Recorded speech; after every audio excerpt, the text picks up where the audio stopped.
Springfield. I'm on the scene at Hold Fast Brewery on the corner of Traffic Way in St. Louis, and I'm here with Justin Larkin. I've been over at 10, you told me time and again, but you're late.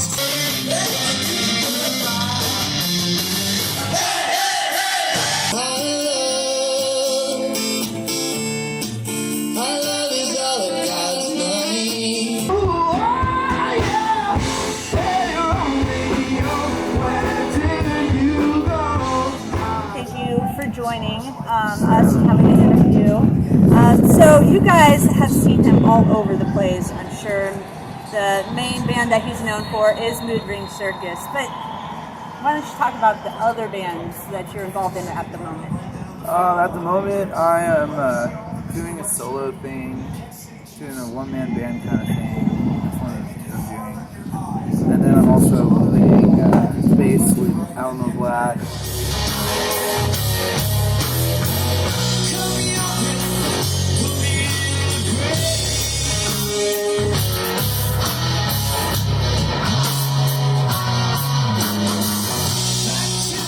For their out-of-town shows, because they're based out of Denver. Mm-hmm. And then every now and again I get together with Joe Dillstrom, and we call it the C Street Band.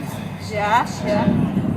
There's talk of us getting together and doing some stuff like that come next year, and that'll be fun. Awesome. But yeah, apart from Mood Ring, that's kind of what I've got going on. Mood Ring's doing some remote recording. We're working on some new stuff. Exciting. Everyone's in different places. So Yeah. it's kind of fun. Well, that's exciting. So, where are you originally from? Are you from Springfield, or when did you move here if you're not from Springfield? I was born in California, and then I moved to Max Creek, Missouri in 1992. Mm-hmm. And then I lived there, and I lived in Greenfield for a little while, Greenfield, Missouri, and went to elementary school there. Hopped around to Nevada, Missouri, and graduated high school, and then I moved here shortly after that. And I've been here for a little over 10 years now. Over 10 years now. So did you just jump right into being part of the music scene, or did it take you a little bit, and how did you go about doing that? Yeah, I was part of a band called Front with Peril for a while, and that was kind of my first foray into playing shows in Springfield. Was a part of that group, and it was really fun, getting to play the Outland, and kind of cutting my teeth as a performer in those places. I remember the first time we played the ballroom, it was a big deal. It's oh my god, we made it! We played the ballroom. Yeah. And that was around 10 years ago or so now, and it was a fun time to play music and be a part of the scene in Springfield, because there was a really cool, and I'm sure there still is, but there was a really cool scene going on back then with some of the places that people were playing, and some of the bands that were around. Yeah, 10 years ago, a lot of things have changed, yes. For sure. Quite a few. So what kind of struggles do you think you've had when you were first trying to get into the scene? And how did you overcome that?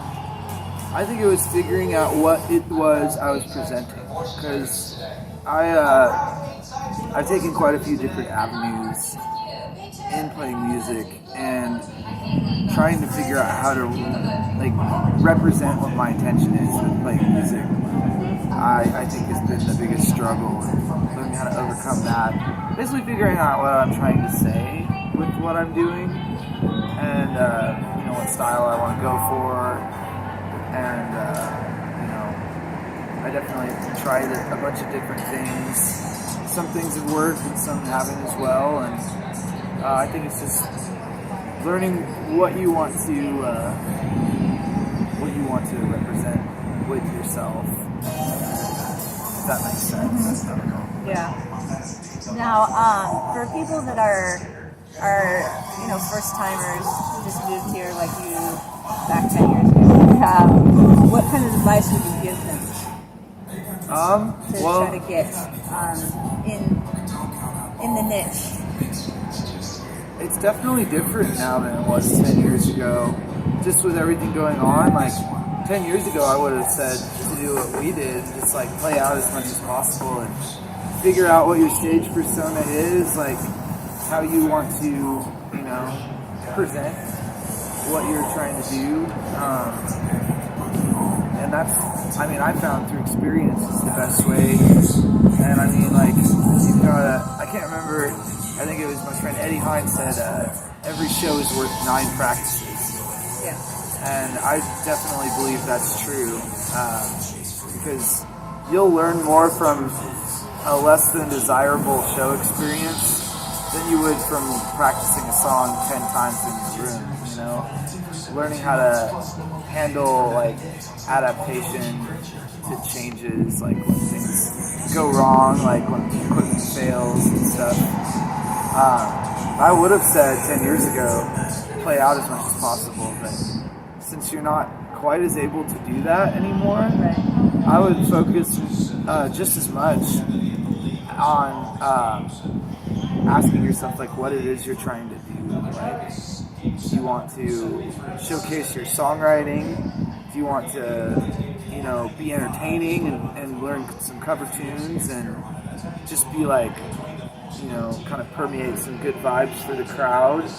Or are you trying to make a statement, you know, and figure out what you're trying to do and do it as much as you can. And if, you know, you fall flat at a show at any point, like get up and just keep trying and reinvent yourself to adapt to the changes and just keep going. So, what would be some, you know, good starter venues you would suggest for a solo musician that does the one-man band thing like you? Well, it's still kind of like, since everything's happened with the pandemic, it's definitely changed. Like, a lot of the places that I would have said would be great contenders for that kind of thing aren't open anymore. And I think there's still a lot of, you know, there's places like Holdfast that are having solo stuff going on, and White River Brewery is another one, and Great Escape. A lot of, I would say, hit up the brewery scene would probably be like where it's at in terms of playing shows right now. And I mean, there's also places like the Riff and Shuffle, but I mean, those are more full band oriented places. Excuse me. That we're lucky to have, especially in the wake of what's going on with the pandemic. But yeah, I would say, like, you know, playing. I'm honestly not sure how to answer that question as things get colder out, because Yes, I'm kind of playing on wondering. the patio when it gets cold. I'm curious and I'm a little nervous about what's going to happen when things get cold, like in terms of being a full-time musician myself. And I'm just kind of hoping for the best. I know that it'll be a little leaner than it is with outside weather happening right now, but Right. you know. So speaking of the situation that we all know that that we're in, how did that affect you when it hit? I mean, what did you do during that time to keep you going, keep you motivated? I took it as a pretty big opportunity to kind of up the ante on my home recording system. And I started taking song commissions for people and recording songs and then sending them like full band songs, or I'd play all the instruments on it and just like about whatever they wanted. Like I wrote a song about John Goodman and a bunch of other stuff for my friend Kate and like just all these other people. I think I made like 5 or 6 total, just because it ended up, I bit off a little more than I could chew in terms of how long it takes to write and record a song. But I also did like a radio jingle for Blue Current Credit Union, which was pretty cool. Like they had asked me, they'd reached out and asked me to do that, and I recorded it all at my house. And I haven't heard it on the radio. I don't know if it made it to the radio or not. It'd be cool if it did. You know, I heard Sean Monday commercial. I think he did with an insurance agency or something. Yeah. I'm like, oh my god! I wonder if anybody else has done anything like this. Yeah, I definitely dipped my toes in that for a minute. I always remind people that Nick Sibley made his money off radio jingles more than he ever did with the bands that he was in. I remember I was in a flea market driving back from Illinois, and I was in Illinois at the time, and I heard the O'Reilly's theme, and I'm like, I know exactly where this came from. That's funny. So the last time we saw you, we recorded you, was out at Bash and Grass. And now you were in several different bands we're hearing in. How many were you in? And you were just little musical things. Didn't you do something with your wife? Yeah, me and Samantha did a duo thing. We're working on starting up a duo thing called Coyote Bait. That's another thing that I'm working on right now.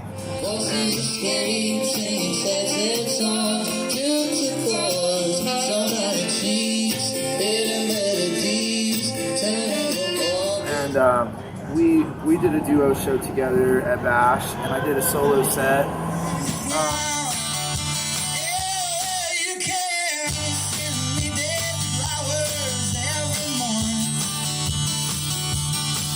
And I played with Alamo Black, playing bass, and I played with Mood Ring.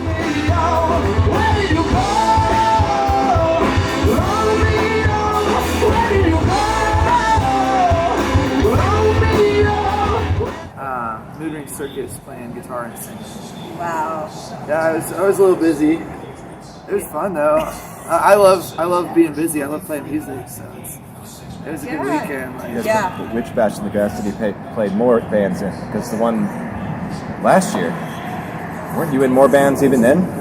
last year, Alamo didn't play, but I also just kind of like stayed on stage and played with like Axe and Kick Johnny and Brian Copeland.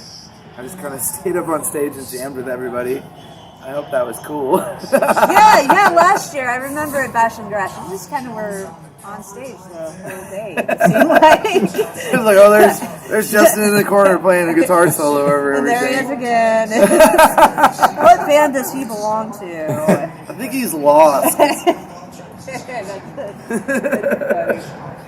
So, when's your next show? This Thursday I am at Bear Creek Winery and Brewery, which is maybe like half an hour south of Springfield, down 65. It's a really cool spot out there. Nice open air situation, and the pizza's amazing. It's my favorite pizza ever. And I'm there on Friday, or on Thursday. Friday I'm playing a place called Beard Engine Brewery in Alva, Missouri. What is it called again? Beard Engine. Beard Engine. Yeah. Brewery. And that's in Alva, Missouri. That's like over by Carthage and Joplin area, kind of out there, off the beaten path a little bit, but a really cool place. And then Saturday, I think I'm at Public House in Rolla. So yeah, like you were talking to me off camera, you're just trying to branch out where you can.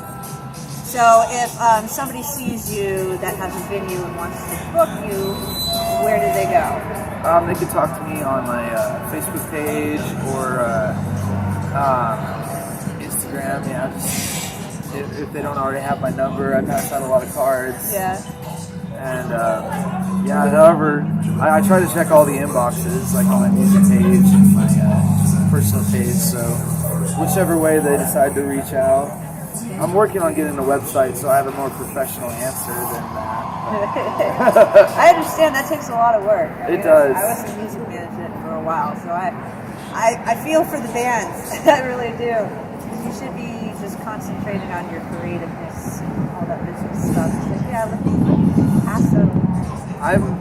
I'm doing it all myself right now, which is it is a lot of work. I like being able to be like the only one. Right. Like, it's harder for the band to break up when you're a one-man show, Right. But like at the same time, like it eventually would be nice to have someone else do that for me. But for right now, I'm pretty comfortable Well, that's good. doing it all.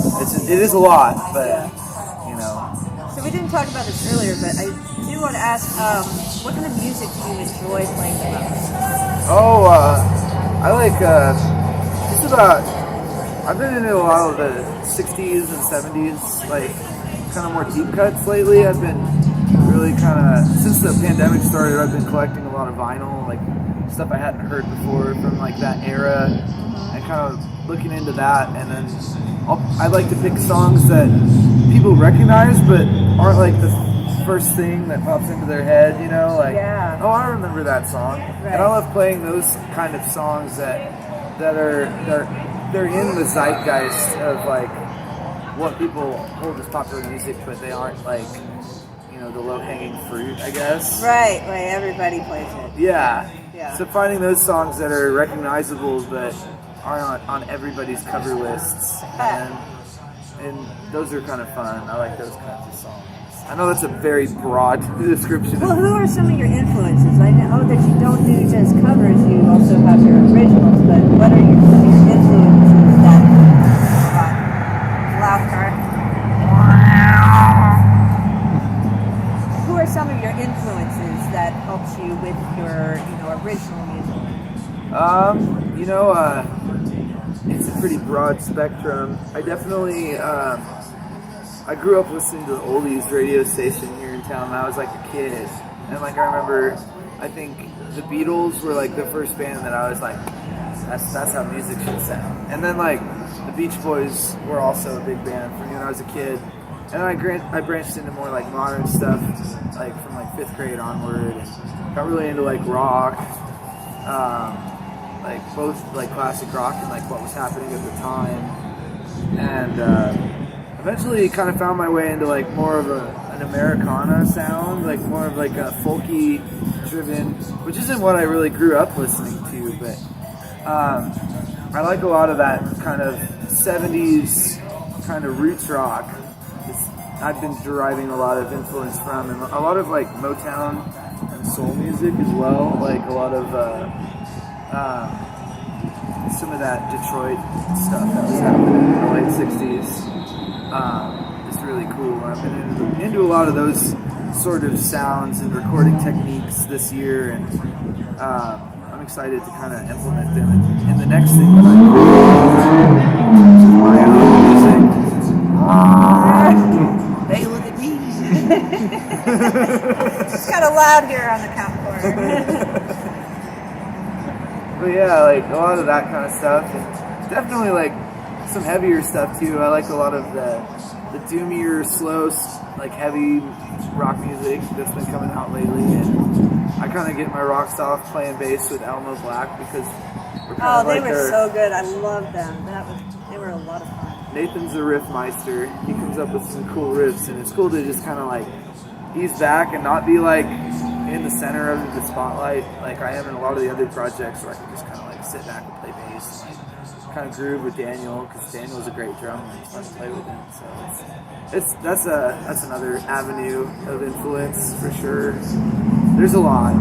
It's harder for me to find music I don't like, and I mean obviously it exists, but I don't know, there's a lot of cool stuff going on. People are creating.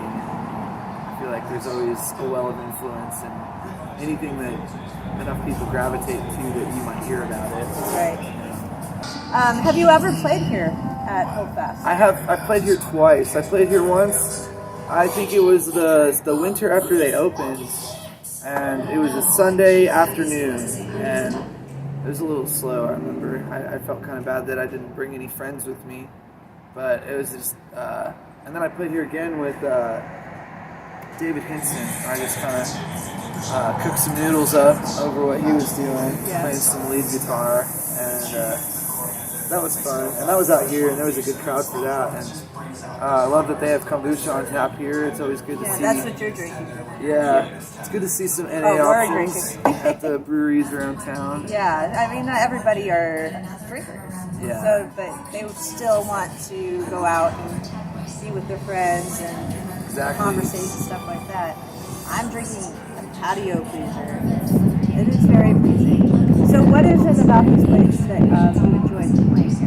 I love the vibe. You know, it's right in a really cool part of town, like right off 66, and just being able to kind of see like the happenings of the cars rolling around as you're out here enjoying your beverage. It's a cool area for sure. Like I like that they treat their musicians really well here as well.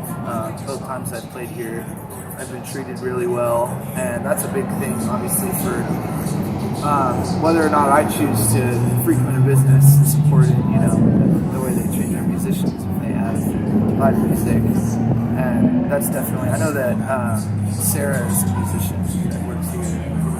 There's just good vibes. I like this place a lot. Yeah, it's not too far from where we do our list filming. So it's a cool little area. I mean, even if we wanted to just walk up the street. Yeah. Grab a beer. So you told me like a cool part of history about this corner. Yeah, share that if you would. That is really, really interesting. Well, there's a picture I saw on there's like a historic Facebook page for historic pictures of Springfield and around Springfield that I just happened upon in my late night stumblings at the interwebs. And there's a picture I saw of this corner where Ronald Reagan is in a car and Harry S. Truman is sitting, like, and there's like a parade going on. And I don't really know a whole lot of context around the photo beyond that it happened here and it's interesting. Yeah, it's a cool piece of history. Yeah. I mean, seeing that, you know, that picture, and you haven't been out here thinking about that. Yeah. It just came to mind. I mean, this place has so much history. It does. Music and non-music history. But Well, this road was a major artery of transit across the country for a long time. So, like, you would, at one point, you would see so many people, like, anybody going out west would have crossed this exact path. Right. I definitely, I'm a sucker for that kind of stuff. Right. You know, like, I like the whole aesthetic of highways and traveling, and sometimes when roads close, I'll go down like the abandoned highway and find some abandoned buildings, take pictures of it. Like, I that used to kind do of stuff. that when MapQuest was a thing. Yeah. Yeah, I would do that. And obviously, MapQuest didn't have all the roads, so I'd go off the road. Yeah, it was a lot of fun. So, is there anything that I haven't asked you that you would like to share, or any kind of advice you could give to people that are trying to get to be part of the scene, the Springfield music scene? Well, I mean, to get in general, to answer your question, I would say keep at it and just keep playing music. And in terms of getting into the scene here specifically, I would say introduce yourself first and foremost, because there's all kinds of people that are very supportive in this community. That, you know, as soon as they hear about, like, oh, have you heard this person yet? Like, word will travel fast, and, you know, just keep at it and be true to who you are and find out the thing that you're trying to say with your craft, and, you know, every time you stumble, get back up again. You know? That kind of motivational stuff, I guess. Is what I got. Just keep at it. Yeah, just keep doing the thing. You know, like, it's a weird time, but believe in yourself, and it'll be all right. Right. All right, Shia LaBeouf says, just do it, right? Just do it. Well, thank you so much for, you know, to sit down with me and Thanks for talk, having me. and hopefully have you back on again. We'll see you at another show. But yeah, thank you so much. And guys, you know, you need to come join us on the scene here at Holdfast sometime, because this place is pretty chill. And it's going to get colder, so we're probably going to get out of here after I finish my beer. But thanks for tuning in, and we'll see you next time.